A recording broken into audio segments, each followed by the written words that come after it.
What if your own government could control your mind? What if they already tried and nobody told you? This is not a conspiracy theory from the internet. This is a declassified, proven, real government program. In 1953, the Central Intelligence Agency of the United States launched one of the darkest programs in human history. They called it MKUltra. For 20 years, the world had absolutely no idea it existed. The Cold War between America and Soviet Union was at its peak. Both sides were terrified of what the other was capable of. American soldiers returning from the Korean War were behaving strangely. They repeated Soviet propaganda as if someone had reprogrammed their minds. The CIA was convinced that the Soviets had developed a powerful technique to control the human brain. CIA Director Allen Dulles stood up in a secret meeting and declared, "We are losing the battle for men's minds." He called it brain warfare, and he was determined America would win it at any cost. 3 days after that speech, Dulles approved a top-secret program. Its codename was MKUltra. The man chosen to run MKUltra was a CIA chemist named Sidney Gottlieb, a quiet man who became one of the most dangerous people on Earth. Gottlieb had one mission and one mission only: find a way to completely control the human mind. He believed the answer was a drug called LSD, a powerful hallucinogen recently discovered in Switzerland. In 1953, the CIA secretly purchased the entire global supply of LSD. The cost was $240,000. With that single purchase, Sidney Gottlieb controlled the most powerful mind-altering substance ever discovered, and he immediately began testing it on people who had absolutely no idea what was happening to them. Prisoners were told they were participating in medical research. They were given LSD every single day for months at a time. Whitey Bulger, one of America's most feared crime bosses, was among the prisoners secretly experimented on in Atlanta in 1957. He later wrote about what he experienced during those sessions. He said the room changed shape, and men turned to skeletons before his eyes. He wrote those words himself: "I was in prison for committing a crime, but they committed a far greater crime on me." But prisoners were not the only victims of MKUltra. The CIA tested LSD on mental patients, soldiers, doctors, and ordinary citizens. In one documented case, a mental patient in Kentucky was given LSD every single day for 174 consecutive days. Military personnel who were secretly drugged during experiments were threatened with court-martial if they ever told anyone. The CIA did not just use drugs in their experiments. MKUltra also used electroshock therapy, hypnosis, and sensory deprivation. They wanted to completely erase a person's memory, then reprogram them like a human robot from scratch. The CIA ran secret safe houses in New York City and San Francisco. Unsuspecting civilians were secretly drugged without any knowledge or consent.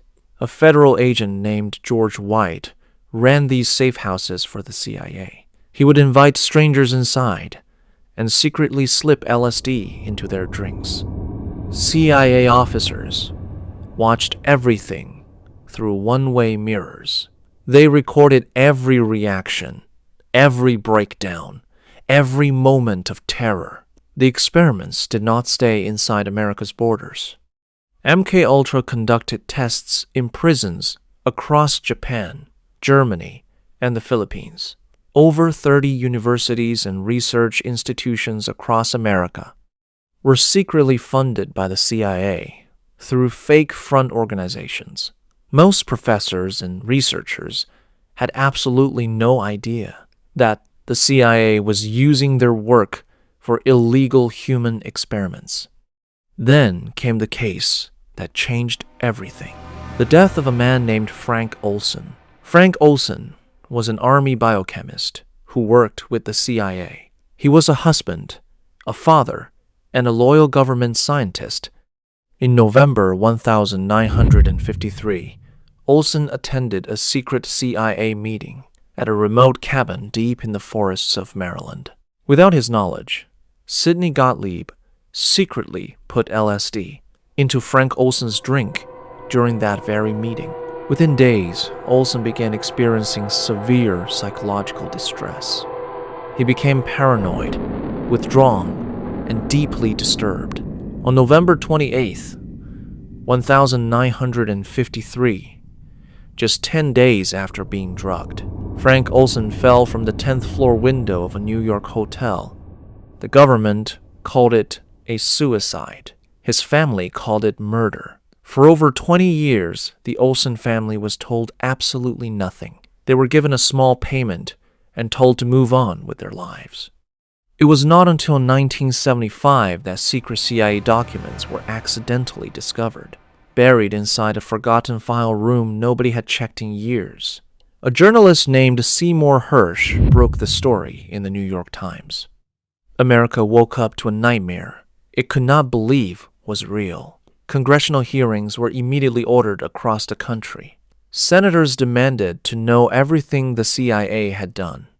But when investigators arrived to collect the MKUltra files, they discovered something that made their blood run cold.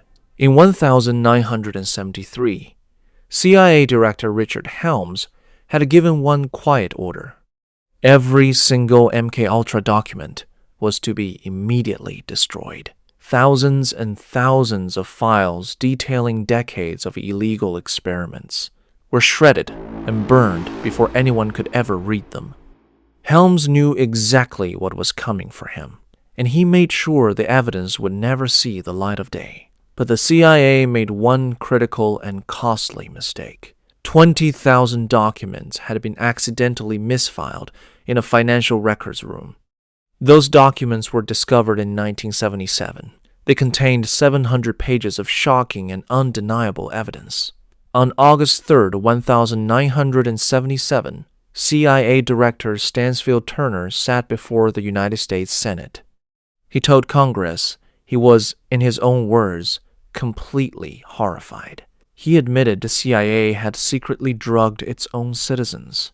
He admitted experiments were conducted without any knowledge or consent. But not a single person was ever prosecuted for these crimes. Not one CIA official spent a single day in prison. Sidney Gottlieb, the man who had run MKUltra for over a decade, was allowed to quietly retire to a peaceful farm in Virginia. He spent his final years growing vegetables and helping at a local clinic. The man who tortured thousands died peacefully in his bed in 1999. The victims of MKUltra, whose minds were completely shattered, were left to rebuild their broken lives alone with no support whatsoever. Some never recovered from what was done to them. Some spent the rest of their lives inside psychiatric hospitals. In Canada, a doctor named Ewan Cameron conducted MKUltra experiments on patients at McGill University in Montreal, secretly funded by the CIA. Cameron would put patients into drug-induced sleep for weeks at a time, then blast recorded messages into their minds thousands of times to reprogram their thoughts. To this day, neither the American nor the Canadian government has ever officially apologized to the victims of these horrific experiments. The methods developed during MKUltra did not disappear when the program ended. They quietly evolved and resurfaced in the decades that followed. After the September 11 attacks, the CIA used interrogation techniques that experts say were directly descended from the MKUltra playbook. Sensory deprivation, sleep deprivation, psychological disorientation. The same methods, different decade, different name. And those classified CIA files that were destroyed back in 1973 are gone forever. What they contained we will never fully know. This is the story of a government that decided it was above the law. that decided ordinary human beings were acceptable test subjects. This is the story of a program so unimaginably dark that even after it was fully exposed, the people behind it faced zero consequences. MKUltra officially ended in 1973, but the questions it raised about power, consent, and human dignity never ended. How many victims were there in total? We do not know. Most records were destroyed before anyone could ever count them. How many people are walking around today with absolutely no idea that their minds were tampered with by their own government? The truth about MKUltra is not a conspiracy theory. It is a documented, proven, admitted fact sitting in the congressional record. And yet the full truth has never been completely told, because the files that would tell it were burned 50 years ago. This was MKUltra, the day the most powerful government on Earth declared war on its own people's minds. The files are gone. The perpetrators are dead. But the victims and their families are still waiting for justice. This is Cipher Docs, and the truth, no matter how dark, will always find a way out.